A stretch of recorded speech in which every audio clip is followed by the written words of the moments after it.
Hi, my name is Jill. I'm a recipe writer, tester, and stylist for the New York Times Magazine, and I do all my cooking in my tiny New York City kitchen.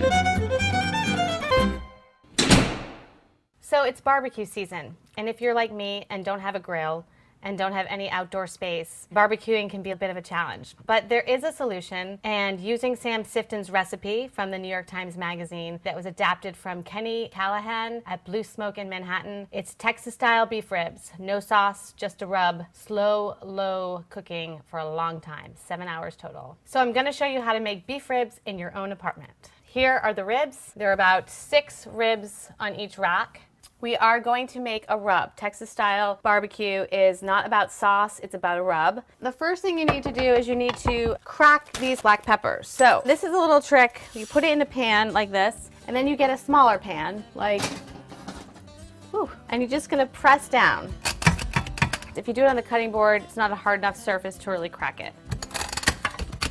Kind of working up a sweat over here. Whew. We're gonna just take this, measure out those 2 tablespoons. We can just use this as our bowl. I don't want to have to do more dishes than necessary. 3 tablespoons of kosher salt, 1 tablespoon of paprika, sweet paprika or smoked, 2 tablespoons of packed brown sugar. It says in the recipe some red pepper to taste, just a little. Okay, so that's it.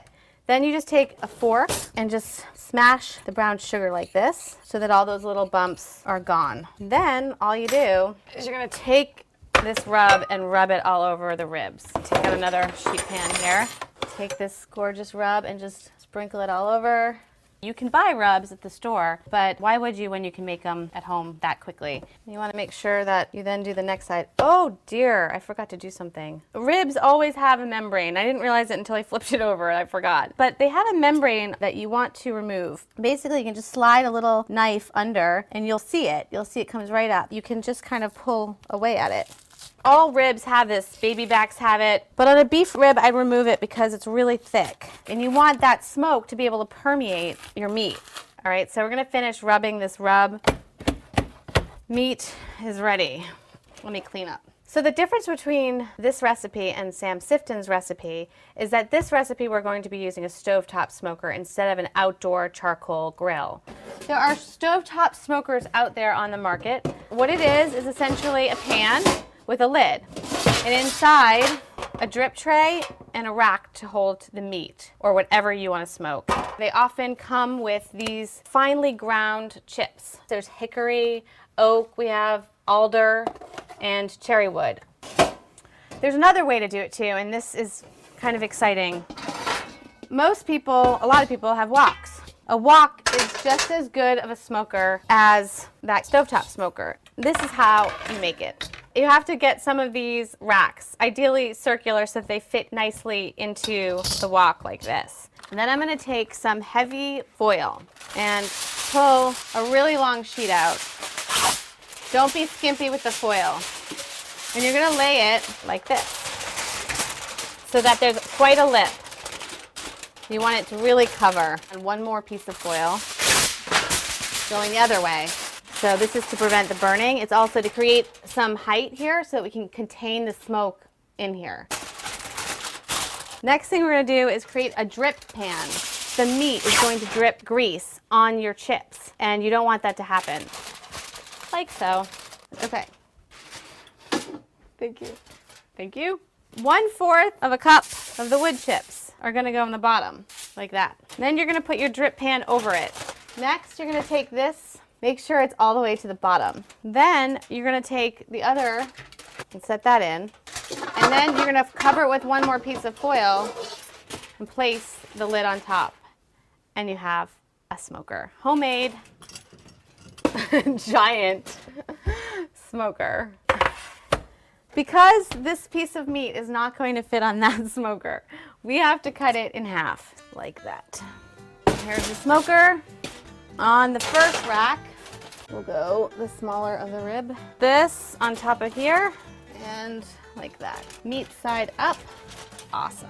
So we're pretty much ready to go. Now it's time to cover it.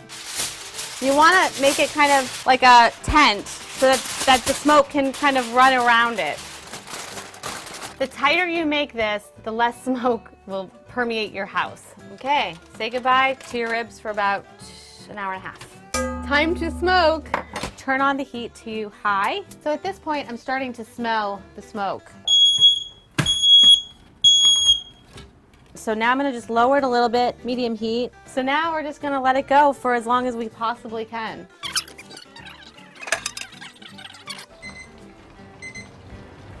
Okay, so it's been about an hour and 45 minutes of smoking on my stovetop, and now I'm outside here in my extended kitchen, aka my fire escape.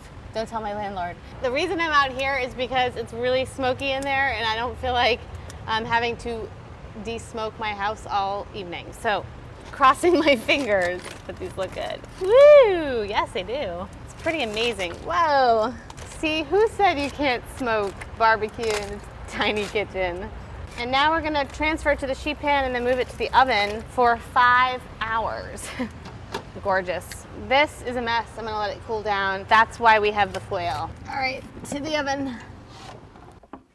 Okay, so 200 degrees, put it in the oven for 5 hours. Longest time I've ever set the timer for. Now, to figure out what to do.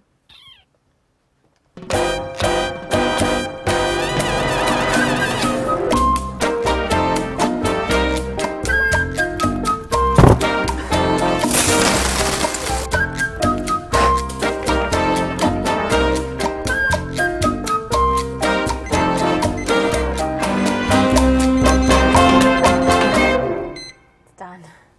5 hours later. Wow. No sauce necessary, just your hands. These are really good. Barbecue in your own kitchen is easy and fun. It's more fun outside. You can also do it with baby back ribs and other ribs that don't require 7 hours, that require more like 3 hours. So don't be scared of ribs inside your house. Oh, and remember, put the battery back in the smoke alarm.